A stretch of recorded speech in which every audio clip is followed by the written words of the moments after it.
Bon, on plonge là-dedans. Bienvenue dans cette capsule pour vraiment simplifier la communication au travail. Aujourd'hui, on ouvre carrément le coffre à outils du candidat et on va se concentrer sur une chose, les verbes. Parce que honnêtement, c'est vraiment la clé pour bien s'intégrer sur le marché du travail québécois. Comment raconter son parcours professionnel avec succès? C'est la grande question, non?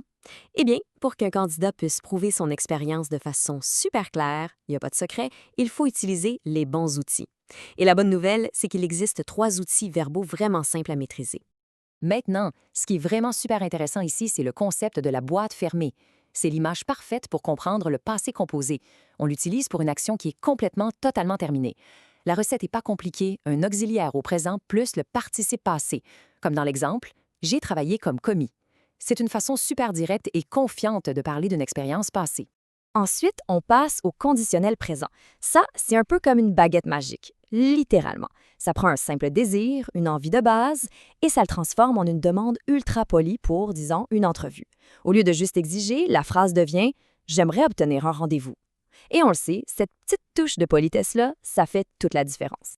Le troisième outil, c'est l'impératif présent.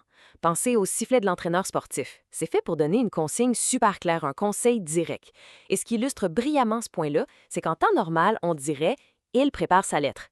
Mais quand on utilise le sifflet, pouf, le pronom disparaît complètement.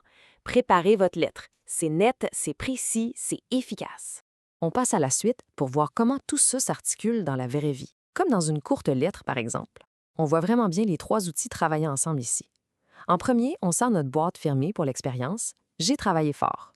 Après ça, petit coup de baguette magique pour la politesse. Je souhaiterais vous rencontrer. Puis pour finir, on sort le sifflet de l'entraîneur pour l'action directe. Lisez mon CV. C'est simple, mais c'est puissant. Donc, le point crucial à retenir, c'est que ces verbes-là, ce sont de vraies clés en or pour le monde de l'emploi. Que ce soit pour raconter son passé, demander poliment quelque chose ou donner un conseil. Alors, quel outil sera utilisé pour la prochaine étape? La boîte à outils est maintenant grande ouverte. Il ne reste plus qu'à s'en servir avec confiance.